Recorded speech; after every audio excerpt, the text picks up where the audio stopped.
Online learning has become more and more common since the COVID-19 pandemic swept the world. While most students, teachers, and parents do not have a strong objection to online learning, there is a potential opposition that cannot be ignored. Today, we are going to discuss about whether synchronous online learning is applicable to lower primary students. What do you think? Feel free to share your views in our comments, and one participant will be selected from the comments to win a $30 Popular Bookshop voucher. How many of you have experienced synchronous online learning? The learning through the internet in a synchronous environment where students engaged with teachers and other students. In this globalized digital age, government agencies, educational institutions, and corporations worldwide are increasingly promoting online learning, resulting in a shift from traditional face-to-face classes to distance virtual learning mode. The COVID-19 pandemic has pushed online learning to become a more common way of learning around the world. In a report published in 2021 by the UNESCO, reported that at the peak of the COVID-19 pandemic in 2020, school closures affected nearly 1.6 billion learners in over 190 countries. Traditional physical learning mode are forced to transform into full-time virtual mode of learning to provide students with ongoing education. Consequently, students must adapt to the transition from face-to-face learning to fully remote online learning, where synchronous classrooms become their primary venues for knowledge construction and peer communication. It was never seen before in previous epidemics, emergencies, or crises. With the development of technology, it is believed that online learning will become a trend that will be increasingly adopted in the general school learning process. But is it really for everyone?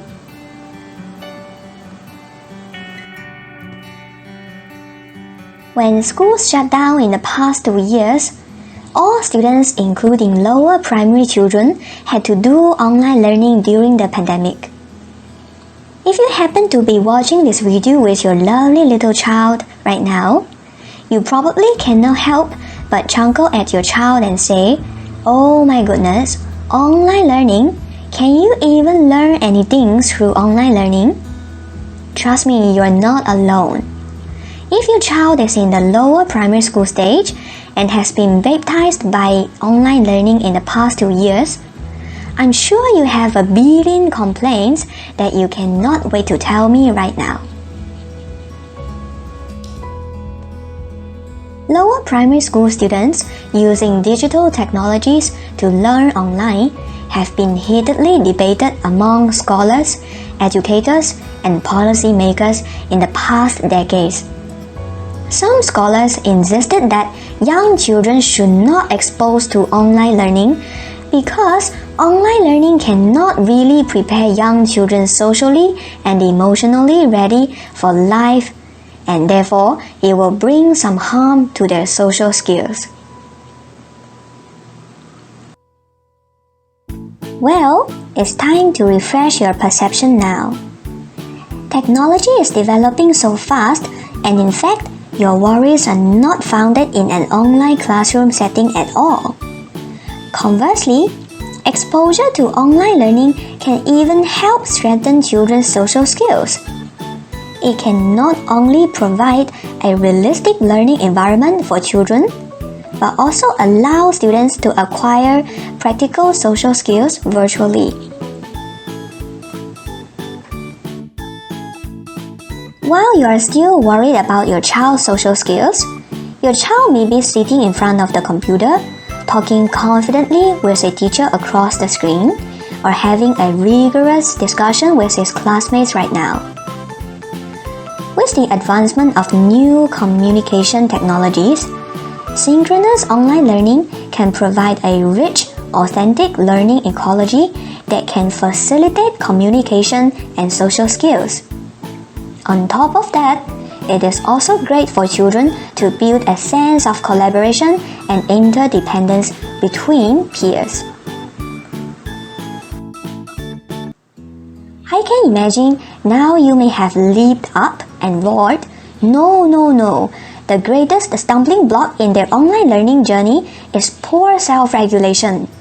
No, kids do not even have self-regulation at all. They are always distracted when having online classes, either fiddling with their pencils or erasers, drawing on their textbooks, or simply staring at the screen and daydreaming. Indeed, another voice against the use of online learning for lower primary students is mainly directed at children's poor self-regulation.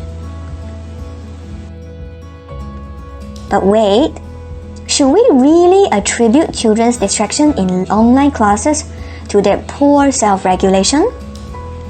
The truth is that children do have self-regulation, isn't it? The main reason they get distracted during online learning is that teachers do not use appropriate teaching methods or arrange the content inappropriately.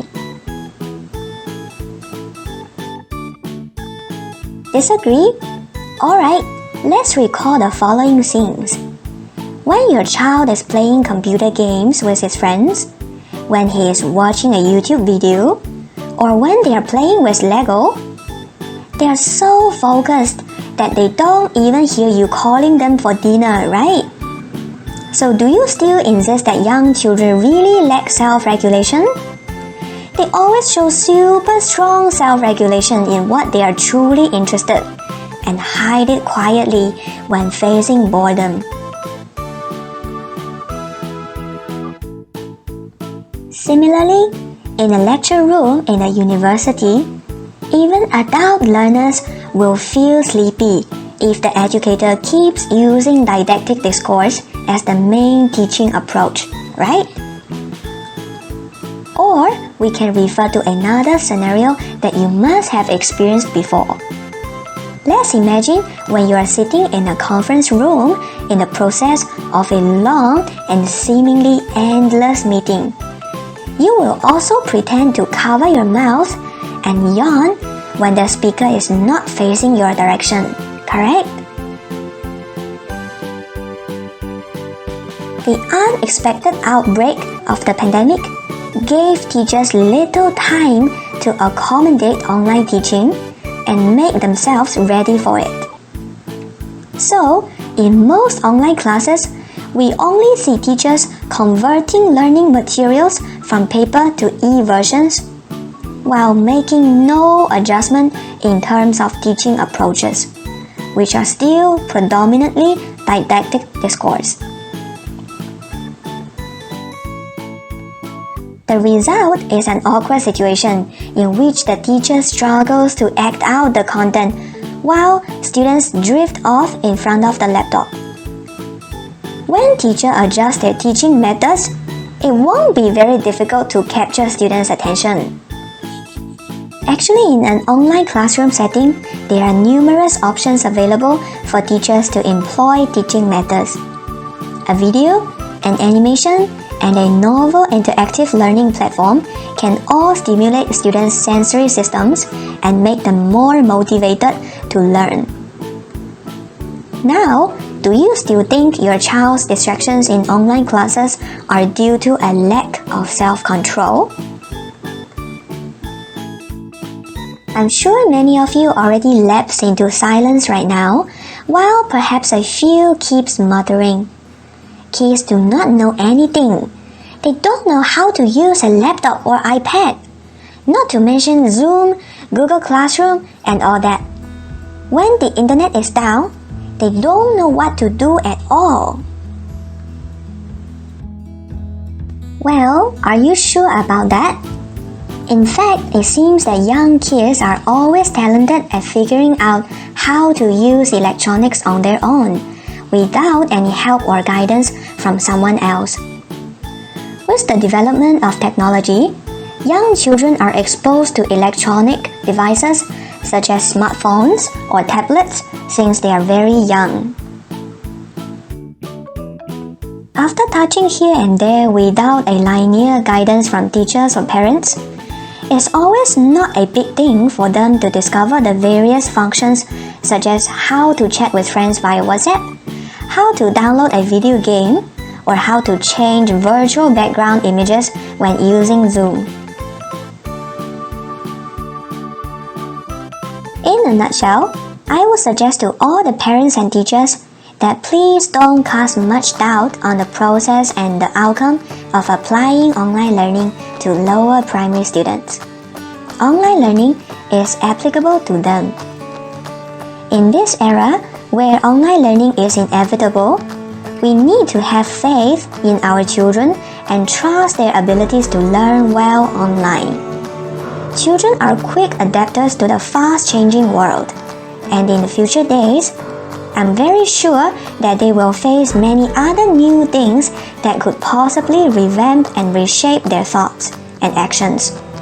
And they are just as smart as to tackle whatever the future holds.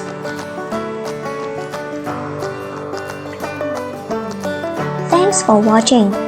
Don't forget to like and forward this video and subscribe our channel.